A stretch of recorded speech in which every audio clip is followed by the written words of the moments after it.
Hello everybody, Mr. Wilson here. I've come back for my second guitar, that's not a guitar is it? Ukulele tutorial. I hope you had fun practicing if you watched the first one.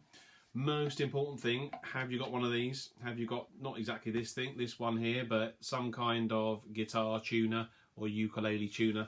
This one will tune guitars, it will tune bass guitars, it will tune a violin. Mr. Wilson's not going to start playing a violin.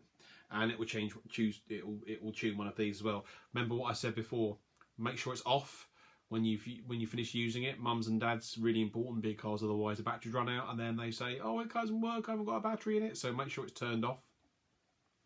So remember, when it's turned on, it looks a bit like that. Mine at the moment is in the right place. It's on, let me see here, it's got a little C there. Now the C, the technical bit, it stands for chromatic. It's a chromatic tuner, which means it will tune any note you like.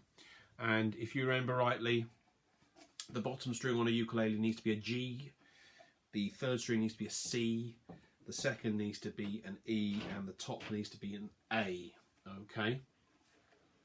Alright, so let me have a little go at tuning this then. So if I'm tuning that there, I can see it's gone a tiny bit into the red, so it's a tiny bit sharp there, so it's a bit too, so I'm going to keep on tuning, take it down a little bit. You can hear the change in pitch there. It's gone a bit too far. We're always looking to try and get that little needle in the middle of the tuner to be in the middle of that line, in the very middle centre of between the red and the green. If it's green, it means it's too flat, it's too low, and if it's gone red, it's too sharp, it's too high.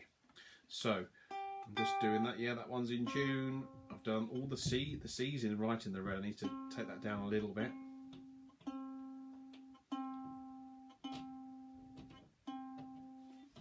And then my E string, that's a little bit sharp as well. Let's just take that one back, turn it down a little bit. You can hear the pitch changing, it's going down. And my A is fine. And what I always do, I play a C chord. If you remember rightly, a C chord, it's you press down the top string. Your A string is at the 3rd fret there. And that's sounding pretty good there. Remember to turn your tuner off, Mr. Wilson, and I'll get it out the way as well. Okay.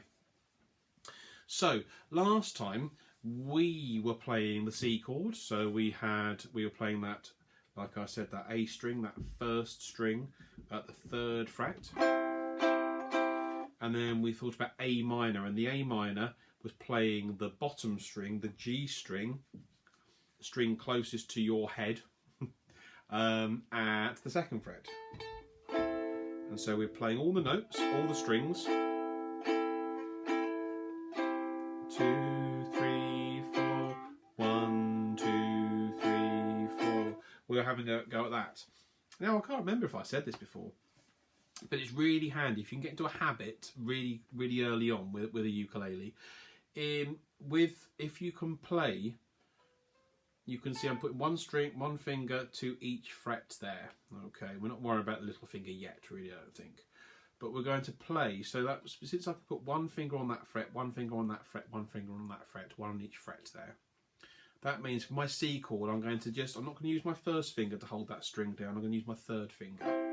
If we get into a good habit of doing that now, that will mean that it'll be easier to form other chords in a little bit when we start to get some slightly more complicated chords, okay? And so that means when we come to play the A minor on that bottom string, try not to play it with your 1st finger. Try and play it with your 2nd finger, because remember, one finger to each fret there. Okay, so we'd have 3rd finger for the C, 2nd finger for the A minor.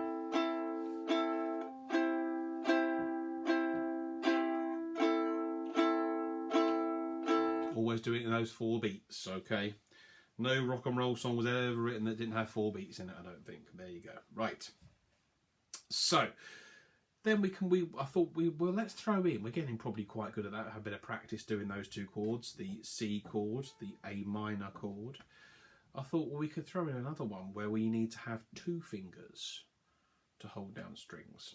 So that's why I said when you come to playing your A minor, if you can hold that down, that bottom string down with your second finger, we're going to need this first finger holding down another string but at the 1st fret. And what we're going to do, we're going to hold down the 2nd string, the E string, at the 1st fret, and then loop that finger over for your 2nd finger over onto your bottom string nearest you, your G string there. Okay, so now we're holding down 2 strings to play a chord. Okay. So really simple. If you take off that finger, you've got A minor. Put that finger back on that 2nd string at the 1st fret. You've got F.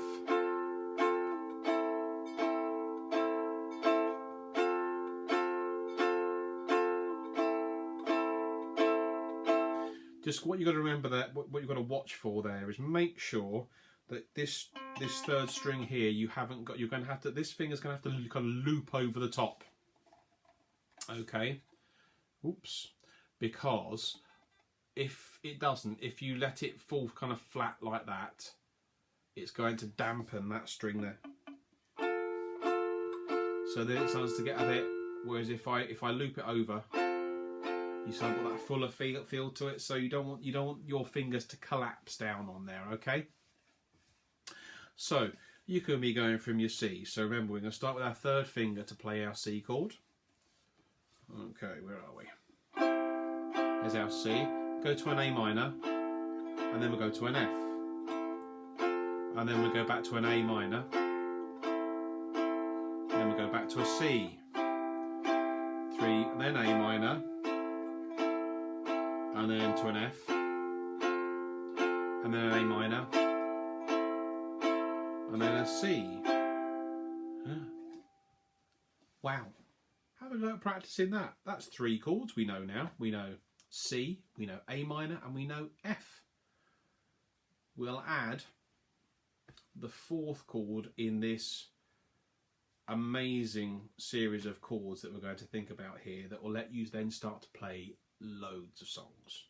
But we'll do that next time. Bye for now.